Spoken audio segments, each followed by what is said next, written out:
When you fly, you rely on what's inside of you, don't you? Uh-huh. We fly with our spirit.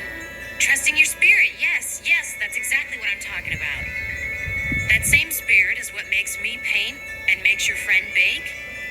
But we each need to find our own inspiration, Kiki. Sometimes it's not easy. I guess I never gave much thought to why I wanted to do this. I got so caught up in all the training and stuff. Maybe I have to find my own inspiration. But am I ever gonna find it? And is it worth all the trouble? That sound clip is from the 1989 film Kiki's Delivery Service, produced by Studio Ghibli. If any of you are familiar with Studio Ghibli, they are a Japanese animation company that was quite prominent in the 80s and the 90s, making very classic films like Kiki's Delivery Service, Spirited Away, Howl's Moving Castle, Ponyo, among others.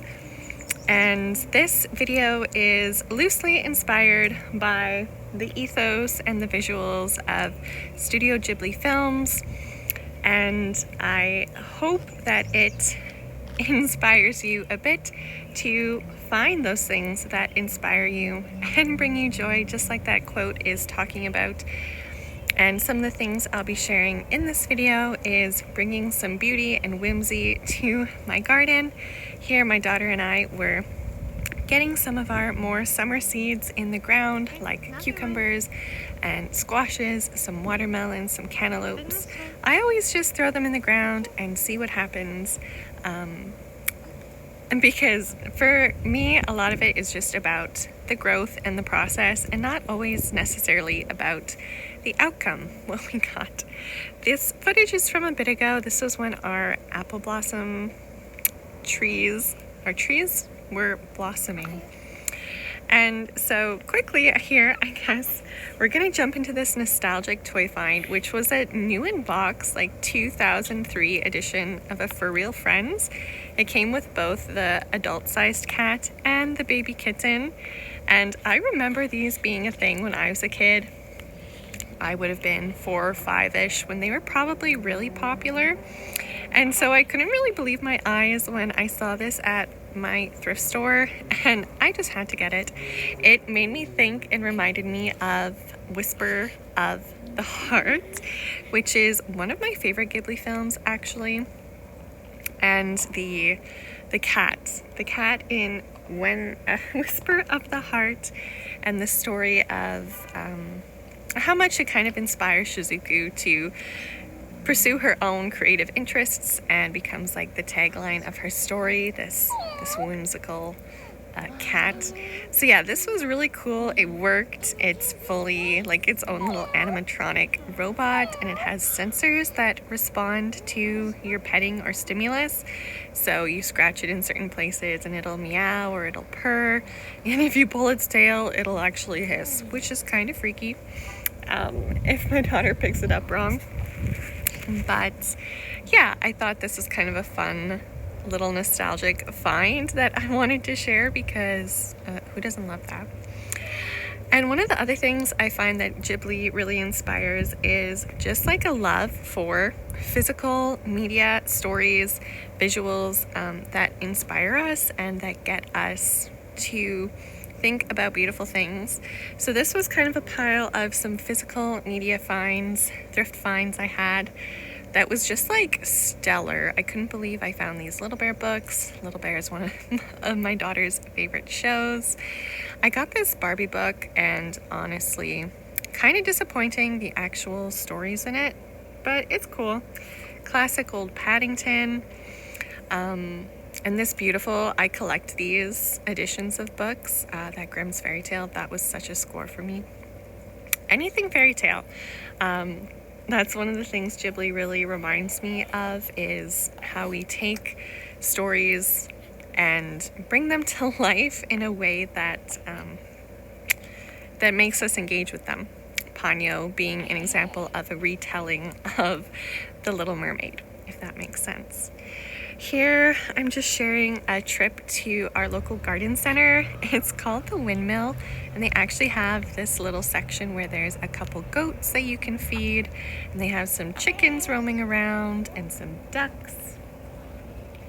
Whether it's My Neighbor Totoro or kind of a bit of Ponyo or, what even other ones? Kiki's Delivery Service. I just feel that they inspire a connection with animals and creatures, but also with just the natural beauty of creation. Here are some beautiful tulips that were blooming at the garden center. They have this really nice outdoor part, and then they have their kind of indoor greenhouse spaces where you can also purchase plants. They have the most beautiful, this is the rose section. I just love going to see all the roses because roses are one of my favorite flowers. And yeah, some of these were so fragrant and they were the size of your hand. Like some of the blooms were just so big and beautiful. But yeah, on this particular day, this is where I go to buy my annuals. I kind of have become just set in my ways of what color and what type of flowers I want in some of my hanging pots and my regular pots. And I just pick up those few items and I plop them in my garden kind of the same every year. And I really like that kind of familiarity.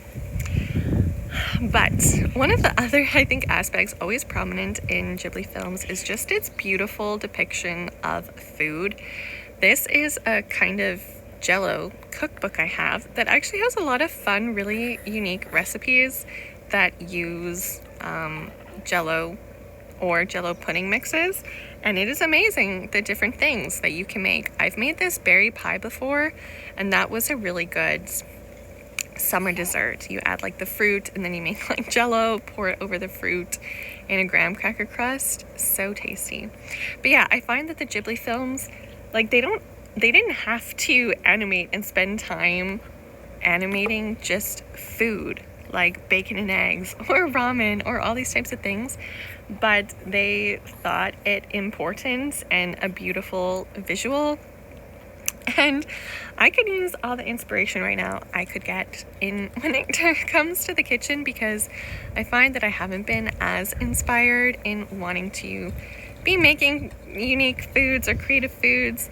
But sometimes just a fun, simple dessert can really pick up the mood. So I went for just classic, like Jello in a cup. I was hosting my church's ladies group. They were coming over to visit my garden. So I made these little Jello desserts for them. But here I'm just sharing kind of where and how I potted some of these flowers into this raised bed I have. I opted to go for some pansies. Oh, these were actually like, they're my daughter's flower boxes. I wanted to give her some garden spaces. So she told me what color flowers she wanted, and then I picked out these options, the double pirouette petunias, some snapdragons, because what kid doesn't love snapdragons, the blue pansies, and some purple petunias. And yeah, I'm really curious to see how this grows in. Usually I try to put vegetables in these middle boxes, but I thought I was just craving some more flowers this year, something simple with going to have a newborn. But yeah, here I am plotting the flowers. There's something about gardens that is very meditative, and just I love seeing the progress and the change like over the season, and how something can start small, but then by the end there's just this big glorious bloom of flowers. And I'm really curious to see how these beds will look come August, when hopefully the plants have grown in and are just big and beautiful and full of color. But yeah, I'm going to be sharing, after I think this clip, this other kind of whimsical thing. That's the word of the year. I need to stop using it. project I took on this year for the garden, which was making a little fairy garden. This is inspired by The Secret World of Arrietty. If you haven't seen it, that one's also a really good film. And it's about very small people. I don't know if they're can't remember if they're technically considered fairies, or they're just like fairy-sized people, and they live in their little magical cozy world. But my daughter had a fairy-themed birthday party this year for her 3rd birthday, and so I had bought some of these, what are they called, fairy garden objects to use as decoration during her birthday party. And then I said to myself, well, hey, now I should just make an actual fairy garden. And we've had this rusty old wheelbarrow that I can't even move because there's no wheel and it's so heavy, sitting in this spot in our garden for years and full of dirt.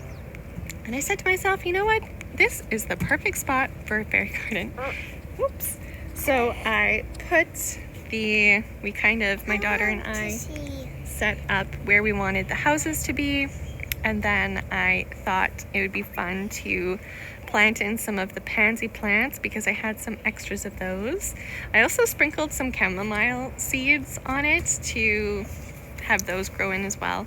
And I did add one of the pink petunias and one of the snapdragons, I believe, because they were also extra after I'd done all of my potting. And yeah, I think that it's turned out really cute. This is still me. Pardon? That's new. No. Sorry. The pansies are doing really well in this little fairy garden. And after I had, all these flowers and stuff potted, then I had to make another trip to the dollar store to pick up some blue pebbles and some little white pebble rock in order to make kind of waterways and pathways. But I think I come back to that a bit later. I'm just gonna jump back here now to some more finishing off that jello dessert. So there was just strawberry jello put in pretty little bowls. Oh my goodness, there's a beautiful butterfly in my yard. And then I cut up some real strawberries really small, and then as you will see, I just used some spray can whipped cream because I don't have a nice way to pipe handmade whipped cream. I thought it would just be easier with all of those, and I piped it onto the top of the jello cups and sprinkled them with some strawberry. And this here is not the jello, obviously. This is a Coogan, strawberry Coogan, strawberry themed June, But yeah, here's the jello. Sorry about that. So just topped it with some whipped cream and then the fresh strawberries, and so simple but such a refreshing and delicious summer dessert. And sometimes it's the simple things that are beautiful and delicious.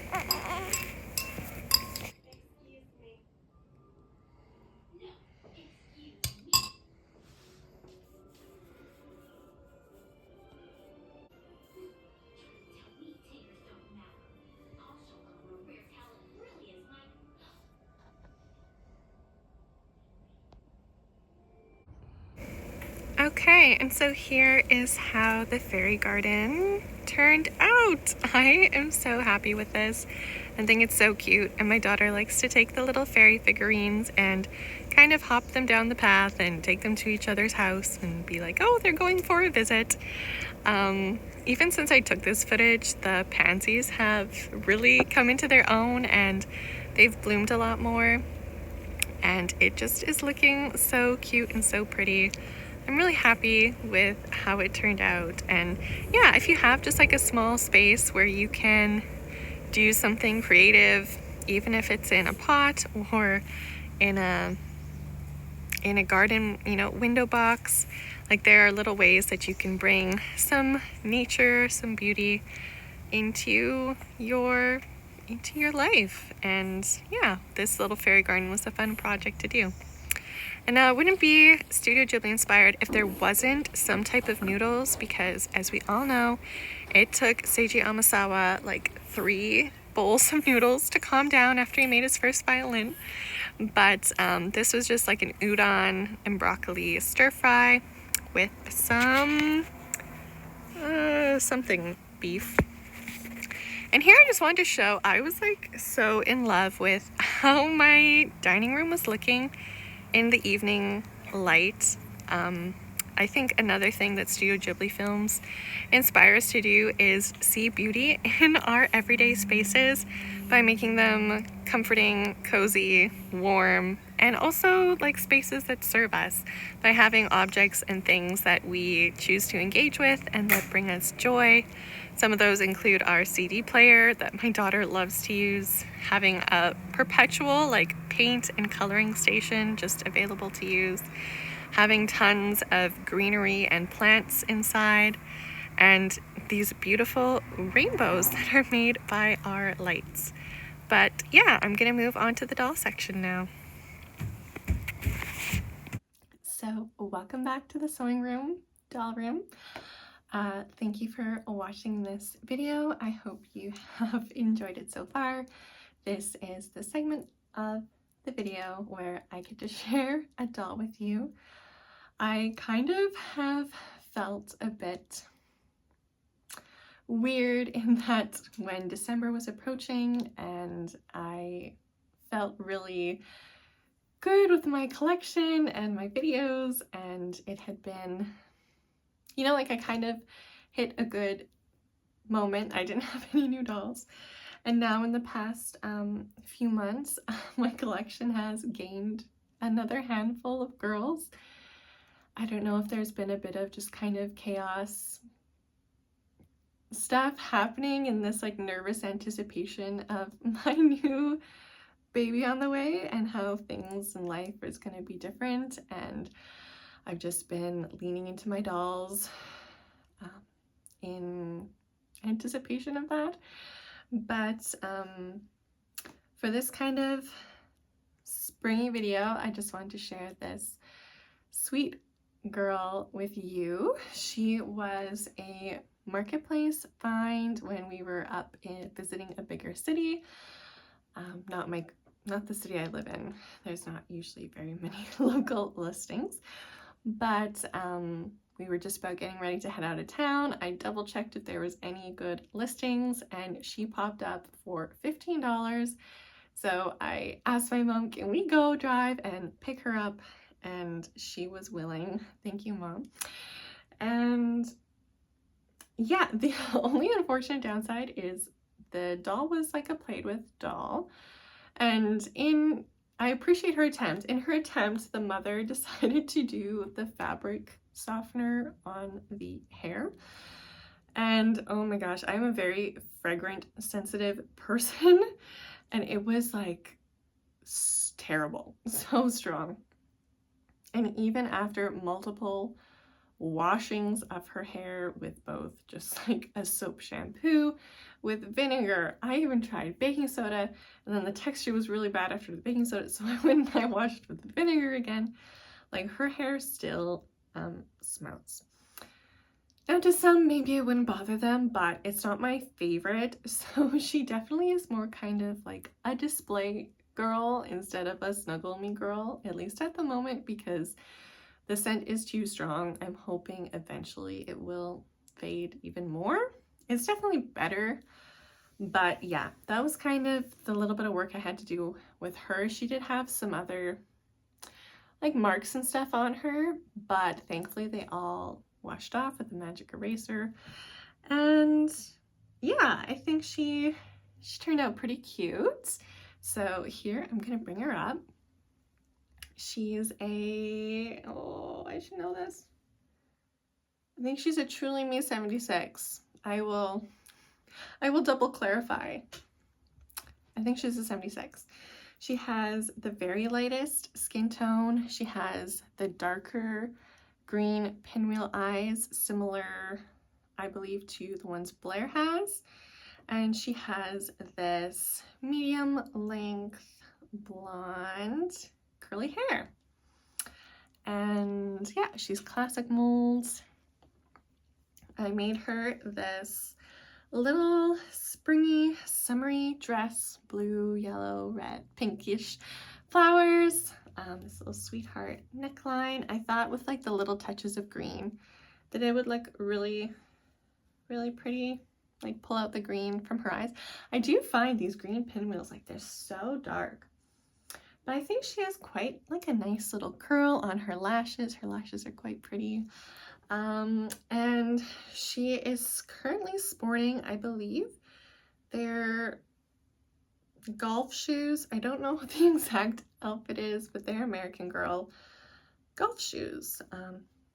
This cute kind of little sneaker feels very spring and summery for kicking around, running around, having adventures, and goes with the blue in her dress. And yeah, since this video was kind of Studio Ghibli inspired, that was my inspiration for this video, I thought that she kind of fit that very not pastoral, but just that cute kind of cottagecore, innocent, girly look. Like, I love how just feminine Studio Ghibli is, and also how it leans into just a mixed historical look, like pulling from Victorian era fashion, Edwardian era fashion, vintage fashion. Like, those looks are all very prominent in their feminine characters.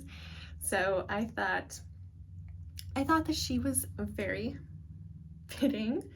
I haven't modeled her after one specific, Ghibli, is it Ghibli? Ghibli character, but I think that she would fit into the world and atmosphere quite nicely. I'm pretty sure that for my collection, I'm going to be calling her Danielle. I suddenly had a couple more dolls and I did not have names. I was struggling and have been struggling on names for my dolls. A nice side note for names, since naming is on my mind with my baby coming soon. It's the most daunting thing with real life children, which is why having dolls is really nice, because you get to pick and choose a variety of names that you really like or might like, but also couldn't see yourself naming your actual child. I don't quite know how to explain it, but I like being able to use more names that I like and appreciate that I won't actually be able to all use for my real life children with my dolls. So yeah, I think she's gonna be Danielle, and I'm already literally getting a headache just from smelling her. But I do really like, she has these really pretty curls. And the thing I've noticed with the more modern hair, the ones that aren't Canacolin wigs, is that they retain their style very well. So if you just wash them and brush their hair, like, the curls come back, versus with the Canacolin wigs, you have to put effort in to make sure the curls are maintained or to recurl them. They tend to really fall, especially if you wash them. But the more synthetic, I don't know, not synthetic, because I think Canacolin is synthetic too, but just these other hair fibers are a little bit looser. But I don't want to keep this too long. I hope you enjoyed the video. Thank you so much for tuning in to our magical Ghibli inspired vlog. Here is Danielle, a character that I could see wandering around with